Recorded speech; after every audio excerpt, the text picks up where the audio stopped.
வணக்கம் நேயர்களே. தேவி சங்கரியின் சிறுகதைகள். சிறுகதையின் தலைப்பு வாழ்விற்கு வரம் தந்தவர். மனித பிறவி மகத்தானது. வாழ்க்கையில் ஏற்படும் இன்ப துன்பங்கள், உறவுகளுக்குள் ஏற்படும் கோபதாபங்கள், இவைகள்தான் சண்டை சச்சரவுகளுக்கும் பிரிவுகளுக்கும் காரணம். இந்த சமுதாயம் வாழ்ந்தாலும் தூற்றும், தாழ்ந்தாலும் தூற்றும். நாக்கில் நரம்பில்லாமல் பேசும் பெரும்பாலோர் தங்கள் வாழ்வில் அக்கறை காட்டுவதை விட பிறர் மனதை நோக செய்யும் அளவிற்கு அவர்கள் வாழ்க்கையை விமர்சனம் செய்கின்றனர். இதில் வெற்றி தோல்விகளை சகஜமாக எடுத்துக்கொள்ள வேண்டும் என்ற படித்த பொன்மொழிகள் எல்லாம் மறந்துவிடும் போல் இருந்தது சாருவுக்கு. விரக்தியை உண்டாக்கி மனிதனை மரணத்தை நோக்கி ஓட வைப்பது எது என்ற ஆராய்ச்சியில் அவள் மனம் ஈடுபட்டிருந்தது. வாழ்க்கை என்பது மிகப்பெரிய சமுத்திரம். இந்த சமுத்திரத்தில் எதிர்நீச்சல் போட்டு நிற்பவர் மட்டுமே கரையை தொட முடியும். நம்பிக்கை இழந்து விடாமல் இடையில் சோர்ந்து போகிறவர்கள் சமுத்திரத்திலேயே மூழ்கி இறந்து விட வேண்டியதுதான். எங்கோ எப்போதோ ஓர் தத்துவ ஞானியின் பிரச்சார பேச்சில் காதில் வாங்கியது இப்போது அவளுக்கு நினைவு வந்தது. சாருமதி பெயரிலேயே மதியுடையவள் என்பதால் கல்வி சரளமாய் வந்தது. சுயமாய் தன் உழைப்பில் அவள் நிமிர்ந்து நின்றதே பலரை வியக்கச் செய்தது. இதை போன்ற திறமைசாலி பெண் எனக்கிருந்தால் நான் 5 பெண்களையுமே கரையேற்றி இருப்பேன் என்று முணுமுணுப்பு திருக்கோடி முனுசாமி சொன்னதுதான். கல்லூரி முடித்து வெளிவந்தவள் தன் காலில் நின்று சக்கரமாய் சுழன்றாள். சக்கரமாய் சுழன்றது இன்றும் அவள் நினைவை விட்டு அகலவில்லை. குடிகார தந்தை விட்டு போனது இந்த வீட்டையும் பென்ஷனும் தான். அம்மாவும் இவளும் பட்ட கஷ்டங்கள் கொஞ்ச நஞ்சமில்லை. வீட்டை அடமானம் வைத்து வந்தது பென்ஷன் பணம், இவளின் சேமிப்பு எல்லாமே கரைந்து போனது. எஞ்சி இருப்பது இவளும் அம்மாவும் தான். 9 வருடங்கள் வேகமாய் ஓடி மறைந்தது. தப்பு பண்ணிவிட்டேனே, உன்னை தனியாக தவிக்க விட்டு போய்விடுவேனோ என்று பயமாக இருக்கிறதம்மா என்று அழுது அழுது ஓய்ந்து போன அம்மா ஒரு நாள் அவளை விட்டே போய்விட்டாள். அம்மா தினமும் முருகனிடம் மனமுருக வேண்டியது வீண் போகவில்லை. வேறு இடத்தில் அவளுக்கு வேலை கிடைத்தது. மனதை நிறைத்திருந்த பயம் ஒருவாறு விலகி சாருமதி வீட்டை காலி பண்ணிவிட்டு தன் சாமான்களுடன் அங்கு குடியேறினாள். பிறரை மதிக்கும் மனப்போக்கு கொண்டவர்களை பார்ப்பது அரிது. ஆனால் சுந்தரேசன் அதற்கு எடுத்துக்காட்டாயிருந்தார். ஏனோ தெரியவில்லை, சாருமதிக்கு அவரை பார்த்த உடனே ஒரு மரியாதை வந்துவிட்டது. 60 வயதை கடந்து விட்டவர் என்று பிறர் சொன்னால் நம்பவே முடியாது போன்றதொரு தோற்றம். அவர்தான் அவளை தேர்வுக்கு அழைத்திருந்தது. பள்ளி பற்றி அவர் கேட்ட கேள்விகளுக்கெல்லாம் அவள் விடை கூறிய விதமே உடனே அவளுக்கு வேலைக்கு சேர்வதற்கான உறுதிமொழி கிடைத்தது. இன்னும் மனிதாபிமானமும் உண்மையும் பொய்த்து போகவில்லை.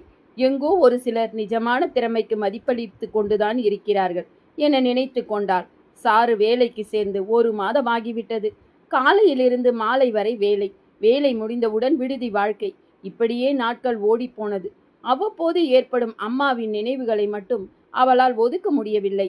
மற்றபடி வாழ்க்கை எவ்வித தங்கு தடையுமில்லாமல் ஓடியது. அப்படியே இருந்திருந்தால் சாருமதி நிம்மதியாய் இருந்திருப்பாளோ? விதி விளையாடி விட்டது என்று சொல்ல கேட்டிருக்கிறார். அதேபோல் அவள் வாழ்க்கையிலும் விதி விளையாட ஆரம்பித்தது. சாருமதி அழகானவள்தான். பார்ப்பவர்களை மறுபடியும் திரும்பி பார்க்க வைக்கும் அழகு. குடும்ப பெண்ணுக்கே உரிய தோற்றம். பெரும்பாலும் விடுதியில் இருக்கும்போது அவள் சுடிதார் தான் போடுவாள். அதுதான் அவளுக்கு வசதியும் கூட. அன்றும் அப்படித்தான். அம்மா நினைவுகளோடு அவள் பால்கனியில் அமர்ந்து வானத்தை வெறித்து கொண்டிருந்தாள். வெளியில் கார் வந்து நிற்கும் ஓசையும் டிரைவர் இறங்குவதும் தெரிந்தது. தன்னை தேடி யார் வரப்போகிறார்கள் என்ற நினைவில் மீண்டும் விட்ட இடத்தை நினைவுகளால் தொட முயற்சித்தாள் சாருமதி. சற்று நேரத்திற்கெல்லாம் அவள் நினைவுகள் தடைபட்டது. பள்ளி நிர்வாகி வீட்டில் ஒரு முக்கிய நிகழ்ச்சி. அவர் பேத்திக்கு பிறந்த நாள் காணும் விழாவாம். அவசியம் இவளை அழைத்து வர வேண்டும் என கார் அனுப்பியிருக்கிறார் இவர். பெரியோர்களின் பேச்சுக்கு மதிப்பு கொடுத்தே பழகிவிட்டிருந்த சாருமதிக்கு அதை தட்ட முடியவில்லை. அம்மா அவளுக்கு ஆசையாய் வாங்கி கொடுத்திருந்த வானக்கலர் புடவையை கட்டி கொண்டு கிளம்பினாள். பிறந்த நாள் காணும் விழா மிகச்சிறப்பாக இருந்தது. வீடும் தோட்டமும் அழகாக அலங்கரிக்கப்பட்டிருந்தது. குழந்தை சுருதியின் அழகு அவளை கொள்ளை கொண்டது. வீட்டு மனிதர்கள் அனைவரும் ஒருவித ஆவலோடு இவளை எதிர்பார்த்திருந்ததைப் போல இருந்தது. அது பிரம்மையா நிஜமா என்ற குழப்பம் வேறு இருந்தது சாருவுக்கு. எது எப்படியோ குழந்தை சுருதி ஆண்டி ஆண்டி என இவளிடம் ஒட்டி கொண்டது.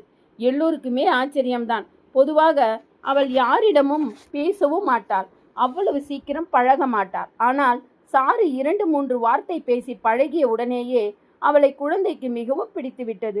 சாருவுக்கும் சற்று ஆறுதலாக இருந்தது. ஏனெனில் அவளைப் போலவே இந்த பிஞ்சும் அம்மாவின் அரவணைப்பை இழந்ததனால் கூட இருக்கலாம். விழா முடிந்து அவள் எல்லோரிடமும் விடைபெற்று கிளம்பிய போது குழந்தையும் அவளை அணைத்து முத்தமிட்டு விடை கூறி அனுப்பினாள். அதன் பிறகும் சனி ஞாயிறு விடுமுறை என்றால் சுருதியுடன் அவளுக்கு பொழுது போகும். சில நாட்கள் இவள் அங்கு சென்று குழந்தையுடன் பொழுதுபோக்குவாள். இல்லையேல் சுருதி விடுதிக்கு வந்து விடுவாள். சுந்தரேசனும் அவர் மனைவி மீனாட்சியும் புன்னகையோடு அவளை உபசரித்து நலம் விசாரிப்பது அவளுக்கு இதமாக இருக்கும். மனிதனை மனிதன் மதிக்கும் மனப்போக்கு கூட இன்னும் அழியாமல் தான் இருக்கிறது என நினைத்து கொள்வாள். அன்று சுருதி மிகவும் பரபரப்பாக காணப்பட்டாள்.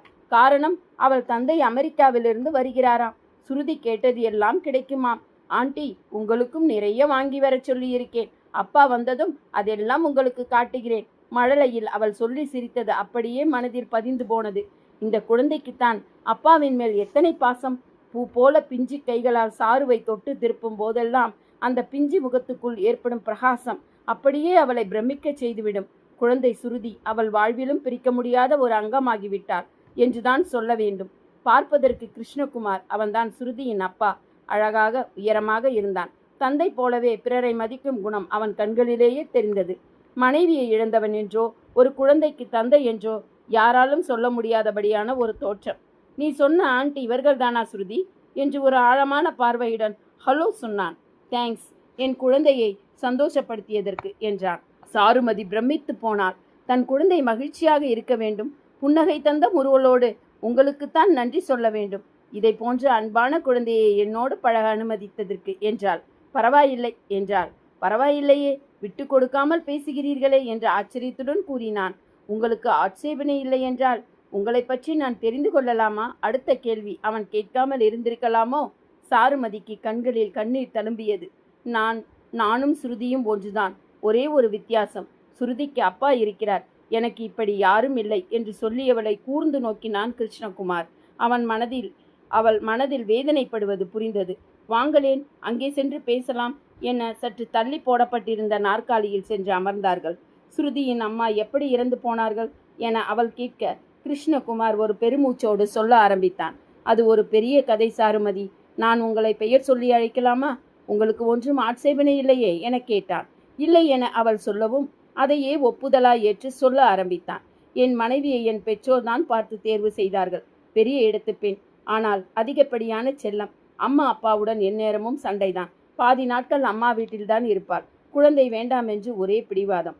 வாழ்க்கையை அனுபவிக்கிற வயதில் அனுபவிக்க வேண்டும் என்பாள். அவளின் பிடிவாதத்திற்கு முன்னால் என் பேச்சு நிற்கவில்லை.